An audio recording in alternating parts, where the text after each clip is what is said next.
Aujourd'hui, je vais te parler d'un Français qui est devenu célèbre aux États-Unis. Mais pas célèbre pour ses travaux et son grand esprit comme Louis Pasteur ou Marie Curie. Non. Célèbre parce qu'il a détruit des hectares entiers de forêt, est responsable de millions de dollars de dégâts et même de blessures sur plusieurs personnes. Et tout ça parce qu'il a voulu élever des chenilles chez lui.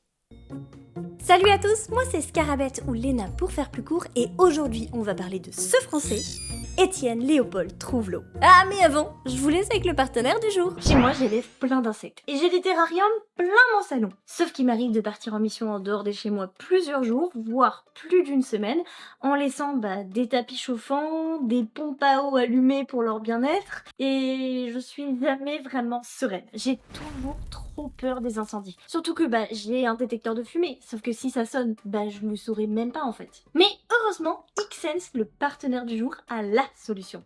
Avec ces détecteurs de fumée connectés, je peux partir l'esprit complètement serein. Le capteur, il va reconnaître s'il y a le moindre départ de fumée chez moi et me prévenir directement sur mon téléphone portable avec une notification.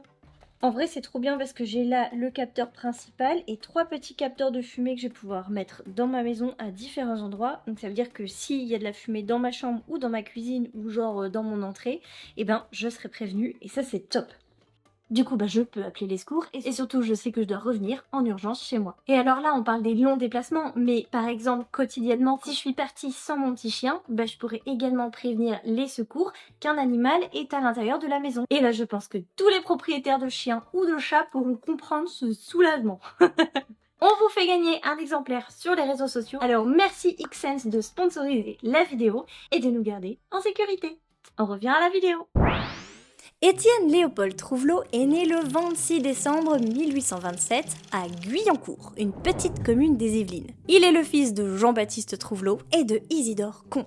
Alors son père il est menuisier et sa mère apparemment ne travaille pas et donc il grandit dans une famille relativement modeste. Depuis tout petit, Étienne, il est passionné par les sciences naturelles. Il est très curieux de la nature qui l'entoure, mais son intérêt, elle est vraiment piquée plus particulièrement par les insectes. Il va dehors, il les observe, il commence à les dessiner, c'est vraiment une passion. À côté de ça, du coup, se découle une passion pour le dessin et également pour l'astronomie, une passion qui reviendra plus tard, vous allez voir. À l'âge de 16 ans, Trouvelot, il va quitter Guyancourt pour Paris pour poursuivre des études un petit peu plus poussées. Et c'est justement dans la capitale qu'il va se rapprocher des cercles scientifiques et commencer à approfondir ses connaissances. Alors Étienne, pour le moment, il n'est pas naturaliste professionnel, ça reste une passion. Il va plutôt commencer par travailler comme dessinateur pour un journal, mais ça lui permet quand même de développer ses compétences en illustration et en observation. Pour dessiner les insectes, ça lui sera très utile. Après le coup d'état de 1852, Napoléon III y prend le pouvoir et Étienne y décide de quitter la France. Alors c'est pas clair s'il a fui ou s'il a été exilé, tout ce qu'on sait c'est qu'il était juste pas en accord vraiment politiquement, mais c'est ce qui fait qu'Étienne a 28 ans, il arrive avec sa femme Adélaïde à Cambridge dans le Massachusetts, où il va même avoir 2 enfants, George et Diana. Et notre petite famille, ils vont finir par s'installer au numéro 27 de Myrtle Street. Retenez ça parce que c'est une adresse qui va rester célèbre parce qu'elle sera le point de départ de l'une des invasions d'insectes les plus dévastatrices de l'histoire. Dommage qu'elle soit connue pour ça cette maison parce qu'elle est chouette avec un petit jardin et tout, franchement, tranquille. Mais on n'y est pas encore. À ce moment-là, Étienne il vient d'aménager, il vide ses peintures, mais il s'enlève pas les insectes de son esprit. Et il continue à fréquenter le milieu scientifique et notamment la Société bostonienne d'histoire naturelle. Et là-bas, il dessine des planches, des dessins scientifiques, d'après des observations qu'il fait au microscope avec les autres membres. Et au fil de ce qu'il apprend, Étienne, ce qui va l'intéresser, c'est la sériculture. Alors petit point, c'est quoi la sériculture ? La sériculture, c'est l'élevage des chenilles à soie pour la récolte des cocons qu'ils produisent. Alors une fois que les cocons ils sont plongés dans l'eau bouillante, on va les dévider pour récupérer du coup le fil de soie qu'on va après transformer en tissu, en étoffe. Alors c'est génial, c'est super beau, c'est magnifique la soie, sauf que ça coûte cher, genre très cher. Déjà parce que c'est hyper long à produire et surtout que la chenille qu'on élève à l'époque, le Bombyx mori, est très fragile. C'est un insecte qui a besoin de beaucoup de soins et qui est sujet à plein de maladies qui ont pu ravager des élevages entiers à l'époque. En plus, cette chenille, et je le dis parce que j'en ai élevé et donc je peux le confirmer, elle mange vraiment beaucoup. Pour les élever, on doit avoir des champs entiers de mûriers blancs à disposition. Vous imaginez le coût de cette industrie. C'est pour ça qu'Étienne, il se dit qu'il a une carte à jouer. surtout qui sent le bon filon, parce qu'il n'y a pas que le Bombyx mori qui fait des cocons de soie, il y a plein d'autres espèces. Pourquoi du coup choisir une chenille fragile alors qu'on pourrait choisir une espèce tout aussi prolifique, mais bien plus résistante, et qui se nourrit de plus de choses que d'une seule plante. Comme ça sera plus facile à nourrir, et on n'aura pas besoin de champs entiers de un seul truc. Et c'est là le point de départ des recherches d'Étienne. Alors il va investir, il va essayer d'élever plein de types de papillons différents, il va même faire construire dans son jardin un immense filet pour y élever les papillons, vraiment immense, genre j'ai lu dans un papier 1 hectare entier de forêt transformé en terrarium à papillons, donc on est sûr, Étienne rigole pas et il croit à son idée quoi. Et il va se plonger dans des bouquins pour trouver la perle rare. Alors il a essayé plein de chenilles, mais à chaque fois, il y a un truc qui cloche. Soit elles sont trop voraces, soit elles sont trop compliquées à élever, soit même la soie, elle est complètement inutilisable et de mauvaise qualité.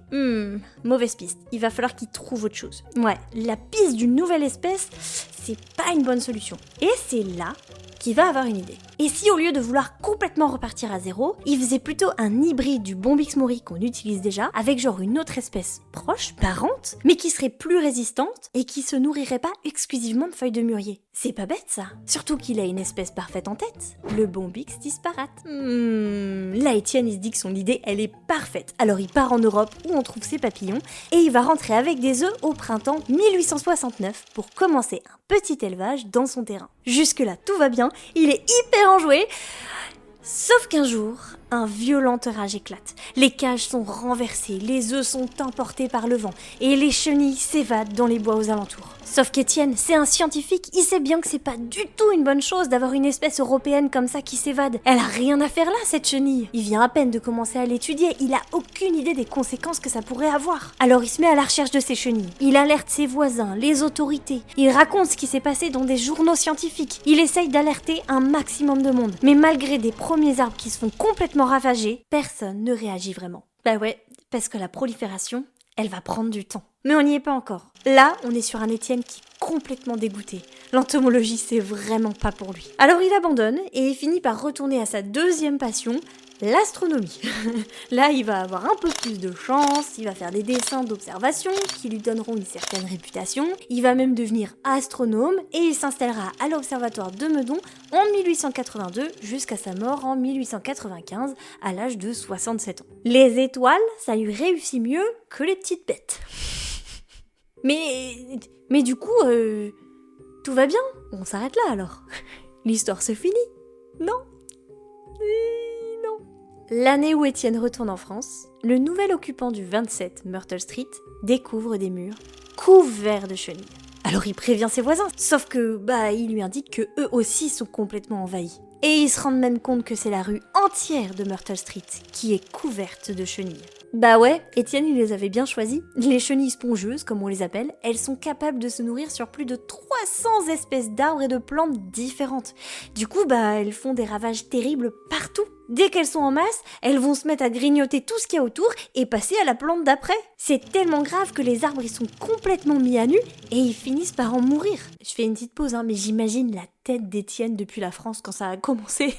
Moi je saurais plus où me mettre. Bon, on peut pas laisser la chenille faire. La résistance doit se mettre en place. Et ça commence par les habitants qui obtiennent de l'État un financement pour lutter contre les chenilles. Pendant 10 ans, on ratisse les arbres à la recherche de ces insectes. On attire les papillons pour les tuer. On inspecte les arbres, les troncs. On monte aux arbres en équipe de plusieurs à ratisser le moindre centimètre. On va même aller jusqu'à pulvériser de l'arsenic. De l'arsenic comme insecticide. Vous imaginez les conséquences que ça a dû avoir sur la santé publique. Et surtout que l'arsenic, c'est un poison. Ça tue tous les autres animaux aux alentours. Pas que la chenille spongieuse. Ça devait être fou. Tous les moyens sont bons. On va même aller jusqu'à brûler des hectares entiers de forêt. Alors j'ai envie de dire, on n'est pas à ça près. Mais heureusement, ça va porter ses fruits. En 1900, y a presque plus de chenilles. Du coup, l'État, il voit ça et il décide d'interrompre le financement. Sauf que là, les entomologistes, ils tirent la sonnette d'alarme. Ça marche pas comme ça, les insectes. C'est exponentiel. Si on en laisse, elles vont revenir.